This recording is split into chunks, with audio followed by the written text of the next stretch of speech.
Hey family, welcome to the Hub.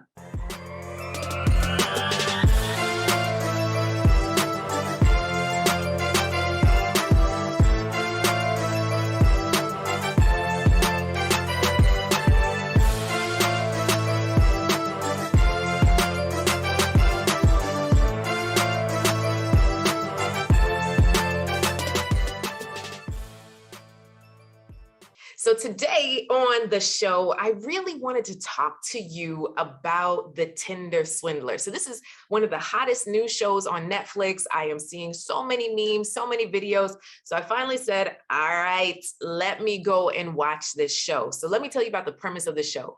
There is a man that is on Tinder that literally is perpetrating to be a multi-millionaire and the heir to a diamond dynasty. So he says that he is the son of a man named Leviav that owns like all these diamond jewelry stores. So how he swindles these ladies is he perpetrates to have money. One woman, he took her out on the first date. He flew her to another country. All right, so lesson number one, ladies, okay, we do not get flued out on the first date. I don't know you, right? So they swiped on Tinder. So I just met you tonight. And I think what got her excited is when she Googled him, she saw he had money. And then number two is that she went over to where? The Four Seasons to meet him for a quick something. And then he said he was flying out. Could she come with him? Y'all, listen, I have been, let me be transparent. Y'all want me to be transparent? Go ahead and raise a hand or put a yes. If you want me to be transparent. I remember that I did go on a first date with a guy one time where we took a cruise to the Bahamas. Don't do that. Don't do that, because when people want to get you isolated on the first date, away from everything you know, that's creating a false reality, a vacation mindset. And how many of us know that in a relationship, you have vacations, but then you also have real life? I need to be able to see you in real life. So Tinder Swindler, lesson number one. Lesson number one is, even though you Google and it may look good, you still need to go and see what's real. Okay. Lesson number two, do not go on a trip, fly away, boat away, anything away within the first 24 hours of meeting someone. Okay. So then what else happens in this wonderful show is that the Tinder Swindler introduces the baby mama. So she thinks, oh, okay, well, this is the baby mama. She says he's great. So that's enough. And she knows the bodyguard. That's it. And literally they see each other every so often. And she's impressed by the fact that he can fly and see her. And they have these little rendezvous. Rendezvous are not a relationship. Okay. Rendezvous are not a relationship. So that's lesson number three. Put a number three, right? So lesson number three, raise your hand, is not a relationship. So they were having a lot of fun, but then it came to a point where he said, let's move in together. But guess what? He had no time to look for the place. So here it is. She was out here going from place to place to rent a spot for the both of them. Listen to me, y'all, in a place that she could not afford. Okay, can I be transparent again? I've done this, okay? I have done this. I have literally bought a place based on an income I didn't have because of who I was dating. I did. So when so many people look at her and say, oh, how could she be so stupid? Listen, I was that stupid.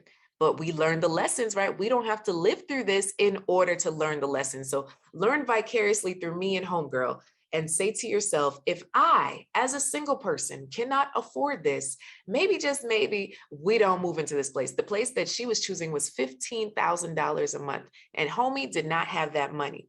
All right, so here they're in an exclusive relationship. They haven't moved into the place yet, and all of a sudden, he runs into trouble. So now he needs to use her credit cards, but her limit is not high enough. Y'all, ooh, her limit is not high enough. Okay, once again, can I be transparent? I've been through this, right? I remember raising my limit to help my boyfriend at the time charge some things that I had no business charging, but I thought to myself, he was good for it. How many times have you lent money to someone thinking they're good for it and you didn't see that money ever again? Come on, raise your hand. All right, so put a number 3. So or was this number 5? So here's the lesson. The lesson is, don't lend people money that you need to see back. You hear that? Don't lend people money that you need to see back. You got it? You got this? Are y'all getting this? Come on. All right. So if anybody's ever been guilty of this, raise your hand, drop a yes in the chat, whether you're watching live or the replay. Okay. So, so then what happens? So he gets into some trouble. She gets these credit cards. She can't have a high enough limit. So he falsely employs her for his business so that he could create fiction pay stubs. So now he has a copy of her passport, social, where she lives, where her mama lives, all this stuff. And so now she provides this fictitious pay stub to the credit card company to get an astronomical credit card debt. Right. And then she also gets loans to the total of $250,000. What? Once again, repeat after me. I will not lend people money I do not have, especially if this person is not my husband. So here's my problem in this whole situation. She committed to a man that she knew nothing about, other than what she saw on Google, and then a few couple experiences. We need to not get caught up in the hype of money. I hear often people say, oh, well, you need a high value man, you need a high value woman, you need a high value person. That value should not just reside in the place of how much money they make.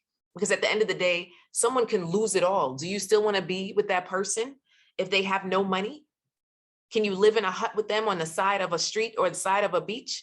And if not, if it's all tied to the experiences and the lap of luxury they can afford you, you need to take a check of what you truly value. Say it again, Coach Cass. Y'all hearing me? Are y'all hearing me today? Okay, so we want to look at what is it that you value. So this person was really excited to be wined and dined, and she was in fear of her loved one's life. So then she went into all this debt. She didn't tell her mama. She didn't tell her best friend. She didn't tell her cousin. She didn't meet his mama. She didn't meet his wealthy daddy. Listen to me. I need you to know this simple fact. Do not commit to anyone. Do not commit to any man without meeting his people. He has people outside of his bodyguard. We need to meet his people. Who is his family? Who are his friends? Who does he spend time with? And if he has no one, these are the red flags. Recently in our community, the Real Love Network, we talked about the red flags, and that is a red flag. If this person literally has no friends, no family, they're a loner, I want you to take a closer look, okay? We're gonna have to take a closer look in today's very, very virtual society. Y'all feeling me? Say yes, raise your hand. Okay, so then what happens? So then it all goes down that he is swindling ladies across Tinder. And he swindled another friend who, was a friend and had the lap of luxury based on this other woman's money that he was spending. So she thought as well that he was good for it. Long story short, this man maybe went to jail for a year. That's it. And these ladies were stuck with the debt to pay. They were stuck with the debt. For me, let me tell you, in my relationship that failed, I was stuck with a debt of $15,000. And at the time, I made 30 bad decisions.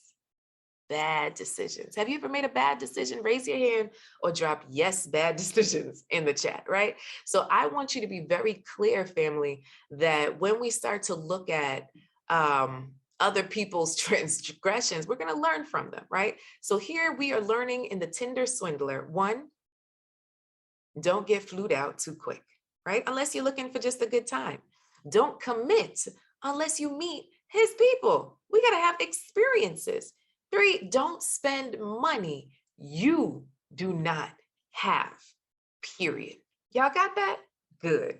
All right. So thanks for listening in to the Coach Cash Show. If you enjoyed this episode, please do share it, share it, share it, all that good stuff. And don't forget to take our Wanted Woman assessment. So the Wanted Woman assessment is an assessment that I have created with my entire team. We've been working on this for 4 months, right? This is specifically for busy professional women to uncover what might be holding them back in the area of love. It's a free assessment at this time.